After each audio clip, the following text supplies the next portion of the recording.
It truly is an exciting time in the NBA. The next generation of basketball is in good hands with the amount of young talent dispersed throughout the league ready to break out as soon as 2023. Players entering the league today are coming in ready to compete from day one, but they're also just scratching the surface of what they're capable of. When they enter their second or even third seasons, they begin to hit a stride and make a leap toward becoming an all-star. And in today's video, we're going to discuss 6 players who have a chance to do just that this year and break out in a big way. The first player primed for a breakout season is Cade Cunningham.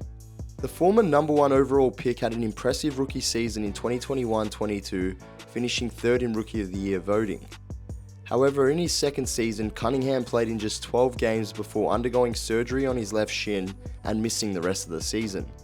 In those 12 games, the 6'7", 220-pound guard averaged 19.9 points, 6.2 rebounds, and 6 assists while shooting 41.5% from the field.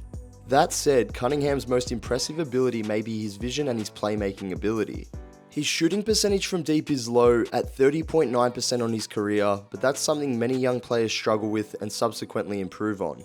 Cunningham, who's only 21, will benefit from the tutelage of an excellent head coach in Monty Williams, whom Phoenix superstar Devin Booker raves about. His experience playing with the USA Select team over the summer against the World Cup squad, in which they took victory in 2 scrimmages, was largely driven by the impressive play of Cunningham, who was back on the court in a competitive setting for the first time since November 9th last year, and it didn't look like he missed a beat. If he takes that momentum and confidence in his body going into next season, then I expect him to reach that all-star level. The second player is Jonathan Kuminga. In his second season, the 20-year-old averaged 9.9 points, 3.4 rebounds, and 1.9 assists, while shooting 52.5% from the field and 37% from 3, jumping from 33.6% his rookie year. However, Kuminga struggled all season to find consistent playing time. In the playoffs, he played just 10 games, averaging only 6 minutes per contest. New GM Mike Dunleavy Jr. said Kuminga has shown really good progression and growth, but unfortunately for him, the playing time hasn't been there, and that's something the front office will have to figure out. Kuminga must become a better rebounder and playmaker. With his athleticism and size, he should be one of the best on the team. He's already a strong point of attack defender and capable of getting to the rim in many situations.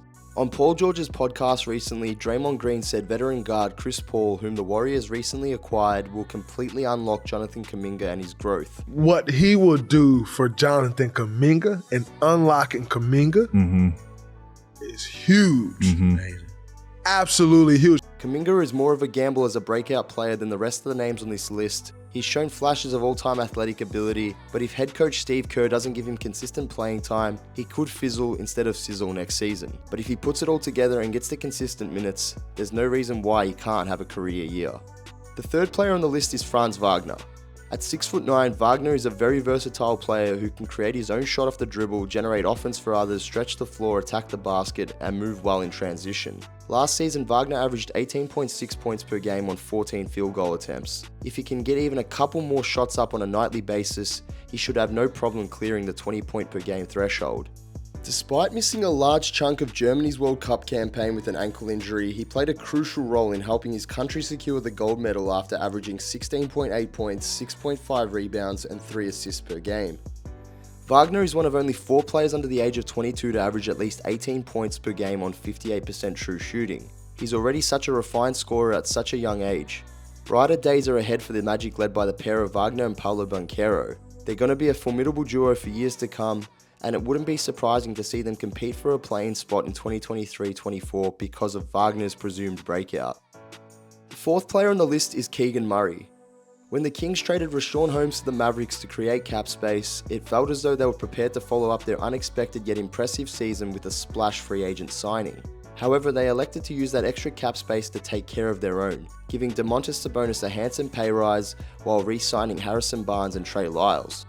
With that, the Kings are betting on continuity and the progression of their 2022 number 4 overall pick Keegan Murray to take a step forward and emerge as the clear-cut third option behind De'Aaron Fox and Sabonis. Murray is already one of the best 3-point shooters in the NBA.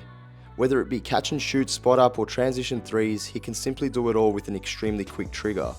There's no wasted movement in his efficient and smooth shooting stroke. He just set the record for threes made in a season by a rookie while shooting 41% from beyond the arc on 6.3 attempts per game. He did what rising stars are supposed to do when they are still participating in the Summer League and balled out before the Kings realised they'd seen enough. In the California Classic, he scored 70 points in the 2 games he played, showcasing his ability to do more than just shoot the basketball. Murray is also a solid defender who can guard multiple positions on the floor due to his combination of size and athleticism. Murray continued his busy summer after dominating the California Classic and spent time with the 2023 USA Basketball Select Team alongside some of the NBA's most exciting young players. The Kings need Murray to break out in a big way if they want to prove last year wasn't a fluke and that they're able to contend in the West. The 5th player on the list is Jabari Smith Jr. Jabari Smith Jr. had a wildly inefficient and inconsistent rookie season but showed flashes of the player he can be when he puts it all together at the end of last season.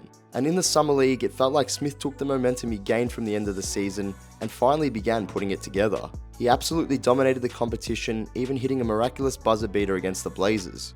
The talent and skill set are so easy to see when watching Smith. He was widely expected to be the #1 overall pick before the Magic ultimately decided to take Paolo Banchero, despite Banchero never even working out for the team.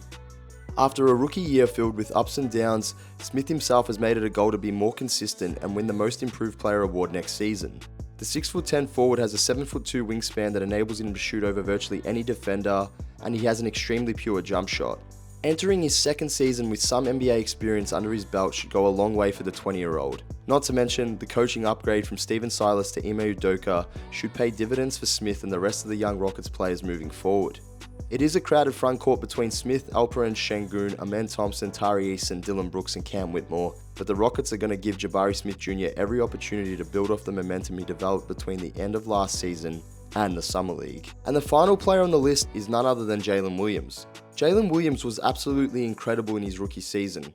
He was one of the most efficient rookies in recent memory and a major draft steal, en route to finishing 2nd in Rookie of the Year voting.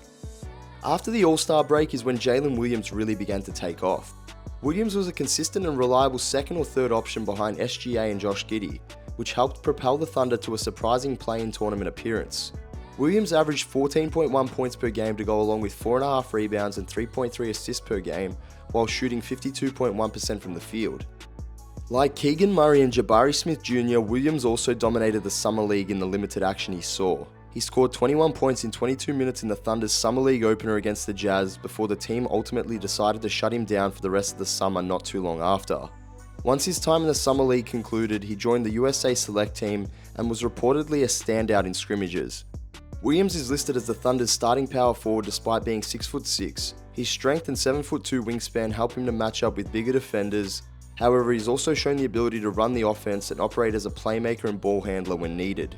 The Thunder's young core consisting of Williams, SGA, Giddey, Chet, Lou Dort and Cason Wallace makes OKC one of the most exciting franchises in the NBA. Jalen Williams is a star in the making, and the breakout is set to happen as soon as 2023.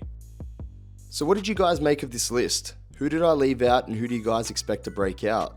Let us know in the comments and get the discussion started. If you haven't already done so, hit that subscribe button for more daily hoops content and to be in the running to win a free NBA jersey once we hit 1,000 subs. For now, that's all we have time for. This has been your boy Danko from the Bench Mob, signing off.